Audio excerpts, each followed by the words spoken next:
তো hello guys, আপনারা কিন্তু এই মুহূর্তে জানেন যে গ্রাম পঞ্চায়েতের কিন্তু রিক্রুটমেন্টটি স্টার্ট হয়ে গেছে। আপনারা এই মুহূর্তে কিন্তু রেজিস্ট্রেশনটি করতে পারছেন এবং ফর্ম ফিল আপটি করতে পারছেন। এই মুহূর্তে কিন্তু কোনো জব ভ্যাকেন্সি নেই, তাই জন্য কিন্তু সেটি করতে পারছেন না, কিন্তু বাদ বাকি রেজিস্ট্রেশন এবং ফর্ম ফিল আপটি করা হচ্ছে। কিন্তু এই মুহূর্তে দেখুন, এখানে একটি বিষয় নিয়ে আপনারা হয়তো ডাউটে রয়েছেন। আপনারা হয়তো কিছুদিন আগেই দেখে থাকবেন যে একটি কর্মসংস্থান পেপারে এখানে কিন্তু দেওয়া হয়েছিল যে 2024 সালে অনলাইনে রেজিস্ট্রেশন করা থাকলেও বিজ্ঞপ্তি বেরোনোর পর ফের অনলাইনে আবেদন করতে হবে। এবং এই জন্য কিন্তু আপনাদের একটি ডাউট রয়েছে যে আপনারা যদি 2024 সালে রেজিস্ট্রেশনটি করে থাকেন, তাহলে কি আপনাদের আবার রেজিস্ট্রেশন করতে হবে? আপনারা যখনই রেজিস্ট্রেশনটি করতে আছেন বলছে যে অলরেডি রেজিস্টার। তো তাহলে আপনাদের কি করতে হবে সেটিই জানাবো আজকের এই ভিডিওটিতে। তাই জন্য কিন্তু পুরো ভিডিওটি অবশ্যই দেখতে থাকুন।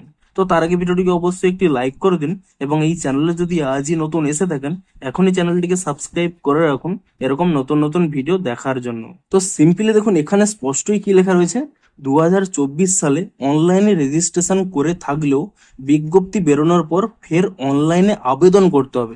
দেখুন, এখানে স্পষ্ট বলছে অনলাইনে আবেদন করতে হবে। অর্থাৎ কোনো যদি জব ভ্যাকেন্সি বেরোয়, কোনো পোস্ট বেরোয়, তাহলে আপনারা কিন্তু সেই পোস্টে কিন্তু আবেদন করতে পারবেন। এখানে কিন্তু আপনাদের বলা নেই এখানে যে 2024 সালে অনলাইনে যারা রেজিস্ট্রেশন করে থাকলেও আবার রেজিস্ট্রেশন করতে হবে, তা কিন্তু বলা নেই। এখানে রেজিস্ট্রেশন ওয়ার্ডটি ইউজ করেছে, আবার কি তারা চাইলে এখানে রেজিস্ট্রেশন কথাটি ইউজ করতে পারতো না? এখানে তারা কিন্তু অনলাইনে আবেদন করার কথা বলছে, অর্থাৎ জব ভ্যাকেন্সিতে। আপনাদের এর পরের পেজটিও দেখে দিচ্ছি, দেখুন এরপরে দ্বিতীয় পাতায় এখানেও দেখুন স্পষ্টই লেখা রয়েছে যারা 2024 সালে নাম রেজিস্ট্রেশন করেছেন তাদের আবার নতুন করে অনলাইনে দরখাস্ত করতে হবে। এখানে কিন্তু বলা নেই যে তাদের আবার অনলাইনে রেজিস্ট্রেশন করতে হবে। দরখাস্ত করতে হবে কেন? অর্থাৎ কোনো যদি জব ভ্যাকেন্সি বেরোয়, কোনো যদি পোস্ট বেরোয়, সেই পোস্টে কিন্তু আবেদন করতে হবে। এখানে কিন্তু কোনোভাবেই বলা নেই যে আপনারা যদি রেজিস্ট্রেশন করে থাকেন আবার রেজিস্ট্রেশন করতে হবে। এখানে দেখুন স্পষ্ট লেখা রয়েছে আগের সরকার 2024 সালে পঞ্চায়েত নিয়োগ সংক্রান্ত সংক্ষিপ্ত বিজ্ঞপ্তি বের করেছিল, সেই সময় শুধুমাত্র নাম রেজিস্ট্রেশন প্রক্রিয়া শুরু হয়েছিল, অনলাইনে দরখাস্ত নেওয়া শুরু হয়নি। অর্থাৎ এখানে দেখুন স্পষ্টই বলছে রেজিস্ট্রেশন প্রক্রিয়াটি সে সময় হয়েছিল, অনলাইনে কিন্তু দরখাস্ত নেওয়া হয়নি। অর্থাৎ তারা দরখাস্ত বলতে কি বলছে, যে জব ভ্যাকেন্সিতে কোনো পোস্টের আবেদন বেরোয়নি। অর্থাৎ এখানে দেখুন স্পষ্টই বলছে দরখাস্ত মানে যা, এখানেও কিন্তু দরখাস্ত মানে তাই, যে এখানে কোনো পোস্ট বেরোয়নি এবং সেই পোস্টে আপনারা আবেদন করেননি, তারা কিন্তু অনলাইনে আবার কিন্তু পোস্টে আবেদন করতে পারবেন। এখানে কিন্তু কোনো রেজিস্ট্রেশন করার প্রয়োজন নেই। আপনারা তবুও সিওর হওয়ার জন্য কি করবেন, দেখুন আপনারা যদি পোর্টালে চলে যান, আপনারা যদি আপনাদের নাম্বার এবং ইমেল আইডি দিয়ে আপনারা রেজিস্টারটি করতে যান, এখানে দেখুন স্পষ্টই শো করছে user is already registered, please log in.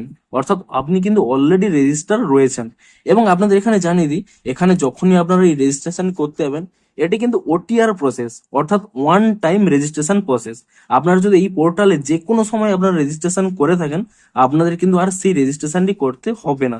কারণ এটি যেহেতু ওয়ান টাইম রেজিস্ট্রেশন প্রসেস, তাই জন্য কিন্তু সেকেন্ড বার করলেও আপনাদের কিন্তু এখানে রেজিস্ট্রেশনটি হবে না। আপনারা সিম্পলি কি করবেন, আপনারা যদি 2024 সালে রেজিস্ট্রেশনটি করে থাকেন, আপনারা সিম্পলি কি করবেন, এখানে যে এই ক্যান্ডিডেট লগ ইন এই অপশনটি রয়েছে, এই অপশনে ক্লিক করে নিয়ে আপনারা কিন্তু আপনাদের সেই মোবাইল নাম্বার এবং যে পাসওয়ার্ডটি দিয়েছিলেন সেই পাসওয়ার্ড এবং এখানে ক্যাপচাটি দিয়ে লগ ইন করে নেবেন। যদি আপনাদের এই মুহূর্তে পাসওয়ার্ডটি না মনে থাকে, আপনারা কিন্তু এখানে ফরগট পাসওয়ার্ড এই অপশনে ক্লিক করে নিয়ে এখানে কিন্তু নতুনভাবে পাসওয়ার্ডটি দিয়ে চেঞ্জ পাসওয়ার্ড করে লগ ইনটি করে নিন। আপনাদের কিন্তু আর কোনোভাবেই রেজিস্ট্রেশন কিন্তু করতে হবে না। তো আশা করি আপনাদের ডাউটটি ক্লিয়ার হয়ে গেছে, এবং ভিডিওটি যদি একটু হেল্পফুল বলে মনে হয় অবশ্যই একটি লাইক করে দিন। দেখা হচ্ছে আরো কোনো ইন্টারেস্টিং ভিডিওর সাথে। Thanks for watching.